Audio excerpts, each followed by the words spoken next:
नमस्कार दोस्तों, आप देख रहे हैं VK tool channel Vishnu ji के साथ। दोस्तों कैसे हैं आप सब? उम्मीद करता हूं अच्छे होंगे।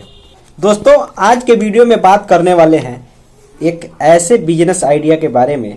दोस्तों उसको एक तरह से लोग बहुत ही हल्के बिजनेस आइडिया के रूप में समझते हैं और बहुत हल्का लेते हैं। दोस्तों ये बिजनेस ऐसा है दोस्तों कि इसमें कमाई के बहुत ज़्यादा चांस है, लेकिन इसमें पूंजी आपका बहुत कम लगता है। दोस्तों जिस बिजनेस के बारे में हम बात करने वाले हैं उस बिजनेस को गांव गली मोहल्ला कहीं पर भी रहकर शुरू किया जा सकता है और एक तरह से उस बिजनेस को सही जगह पे अगर आप शुरू नहीं करते हैं तो उस बिजनेस का चलने का कोई चांस भी नहीं है। तो दोस्तों वीडियो पूरा लास्ट तक देखिएगा कि किस जगह पे उस बिजनेस को अगर आप शुरू करते हैं तो बहुत अच्छा कमाई उससे आप कमा सकते हैं। तो दोस्तों अगर आप चैनल पे पहली बार आए होइएगा, वीडियो पहली बार देखे होइएगा, तो वीडियो लाइक, चैनल को सब्सक्राइब कर दीजिएगा और ज़्यादा से ज़्यादा लोगों तक शेयर कीजिएगा। दोस्तों हमारा ये जो चैनल है इस पे छोटे मोटे बिजनेस आइडिया आपको इस पे प्रोवाइड होते रहते थे, मिलते रहते हैं एक तरीके से। और दोस्तों यह जो आज का वीडियो है ये भी छोटा सा ही बिजनेस आइडिया के बारे में हम बात करने वाले हैं। दोस्तों आज का जो बिजनेस आइडिया है उसको एक तरह से लोग उसको बच्चों के खिलौने का बिजनेस के रूप में समझते हैं। दोस्तों इस बिजनेस को शुरू करने के लिए दोस्तों इसमें एक तरीके से थोड़ा दिमाग लगाने की आवश्यकता ज़्यादा होती है, क्योंकि यह एक ऐसा बिजनेस है जिसमें एक तरीके से बच्चों का खिलौना बेचना है तो निश्चित ही उसको बच्चे ही खरीदेंगे, बच्चों के लिए ही लोग उसको खरीदेंगे। तो दोस्तों अगर आप इसका व्यापार अगर शुरू करना चाहते हैं तो सबसे पहले बात जो समझ करके चलिए कि वो बात इस बिजनेस में सबसे एक लोहे के दीवार के तरह है कि इस बिजनेस में, बच्चे के खिलौने के बिजनेस में आपको ये जानकारी जरूर होना चाहिए कि किस जगह पे क्या चीज़ का कितना डिमांड है।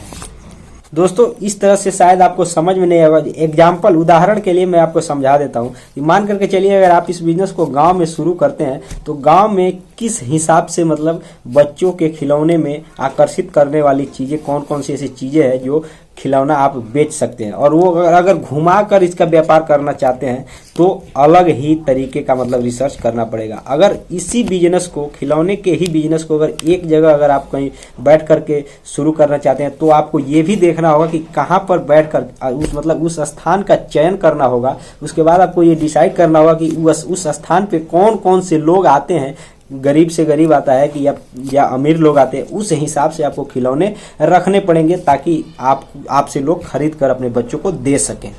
दोस्तों इस बिजनेस में खिलौने की अगर बात किया जाए तो दोस्तों एक तरीके से खिलौने का सामान बहुत ऐसे छोटी मोटी कंपनियां या बड़ी कंपनियां भी बच्चों के खिलौने का सामान बनाती है, जैसे बैट, बल्ला वगैरह वगैरह अनेकों ऐसी चीज़ें हैं जो बच्चे खेलते हैं जिनसे। लेकिन दोस्तों अगर आप उस कोई सामान खरीद करके बेचना चाहते हैं तो वो बात एक अलग बात है, वो भी बिजनेस एक अलग तरीका है। लेकिन अगर मान करके चलिए कि आप उस बिजनेस को गाँव में शुरू कर रहे हैं और एक तरीके से खिलौने का ही सामान बेचना है तो एक तरीके से आप समझ करके चलिए कि अगर गांव में ही अगर आप कुछ बना करके बेचते हैं बच्चों के लिए, खेलने के लिए, जैसे कि गांव में आपने देखा होगा और समझा भी होगा कि गांव में बच्चों को ज़्यादातर जो छोटे बच्चे होते हैं उनको चलने के लिए एक लकड़ी का 3 पहिया वाला गाड़ी होता है, छोटा सा हाथ से पकड़कर चलने के लिए, खड़ा होकर, ताकि बच्चे चल सके। तो दोस्तों ये चीज़ें भी बच्चों को बहुत ज़्यादा आकर्षित करती है गाँव में। तो दोस्तों इसमें इस बिजनेस में दो कंडीशन दो तरह से आप उस बिजनेस को कर सकते हैं। पहला ये तरीका कि घूम करके या एक अस्थायी जगह पर बैठ करके, लेकिन उसमें आपको मटेरियल भी दो तरीके से खरीदना, दो तरीके का होता है। जैसे कि मान लीजिए आप बना बनाया मटेरियल खरीद करके बेचते हैं और मान कर चलिए अगर आपके पास कुछ नॉलेज है, कुछ नया अगर आप मार्केट में लाना चाहते हैं तो आप कुछ उसको बना करके बेचते हैं। दोस्तों ये एक तरीके से जो दोनों कंडीशन है, ये नहीं है कि पहले कंडीशन से ही बिजनेस को आप शुरू करते हैं, ये जरूरी नहीं है। इसमें दो तरह का कंडीशन है और दोस्तों दोनों तरह के कंडीशन में आप बिजनेस को शुरू कर सकते हैं और आप कमाई भी कर सकते हैं। दोस्तों अब बात आती है एक तरीके से कि इस दूसरी बात यही आती है कि खिलौने का बिजनेस अगर आप शुरू करना चाहते हैं तो सही स्थान का चयन कैसे किया जाए, किस जगह पे उसको बेचा जाए ताकि वो बिक सके और वहाँ डिमांड भी काफ़ी ज़्यादा हो। चाहे आप किसी भी प्रकार का खिलौना का बिजनेस करते हैं, मान लीजिए हाथ से बना करके बेचते हैं या आप रेडीमेड ही खरीद करके बेचते हैं। तो दोस्तों अब स्थान की बात करते हैं, तो स्थान में सबसे मतलब मेरे हिसाब से पहला स्थान वहाँ आता है बाजार एरिया।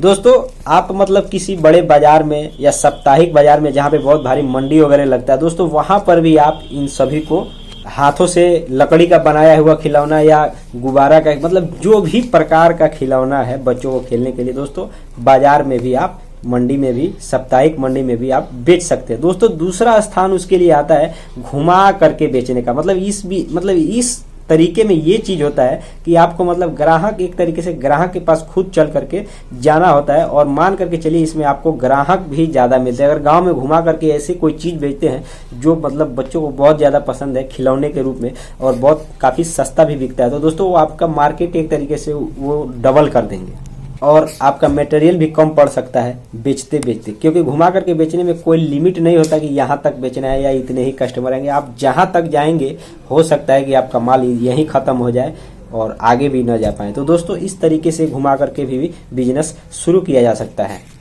दोस्तों और भी बहुत ऐसे जगह हैं जहाँ पर बिजनेस शुरू किया जा सकता है, जैसे कि मॉल वगैरह, अगर शहर में रहते हैं तो मॉल वगैरह है या पार्क है, या समझ करके चलिए कि कहीं पर मेला लगा हुआ है, बहुत मतलब बड़ा सा मेला है, तो दोस्तों वहां पर भी आप अनेकों प्रकार के, उसमें एक नहीं अनेकों प्रकार के खिलौने रख सकते हैं, हाथ से बनाया हुआ, रेडीमेड, या अनेकों प्रकार के भी आप उसमें खिलौने रख करके बेच सकते हैं, या घुमा करके भी मेला में भी आप बेच सकते हैं। दोस्तों इसमें कोई भी अगर डाउट वाली बात है तो आप कमेंट बॉक्स में जरूर पूछिएगा, हम उत्तर देने का प्रयास जरूर करेंगे। दोस्तों इस वीडियो के माध्यम से मेरे बताने का तात्पर्य सिर्फ इतना होता है कि छोटा सा छोटा बिजनेस क्यों ना कोई व्यक्ति कर सकता है। दोस्तों बस इतना ही सा छोटा सा वीडियो था। अगर अच्छा लगा हो तो वीडियो को लाइक कर दीजिएगा। मैं आपसे विनती करता हूं कि आप चैनल पे अगर पहली बार आए हैं तो चैनल को सब्सक्राइब कर दीजिएगा और वीडियो को ज्यादा से ज्यादा लोगों तक शेयर कीजिएगा। तो चलिए दोस्त मिलते हैं नए वीडियो के साथ, तब तक के लिए जय हिंद, जय भारत।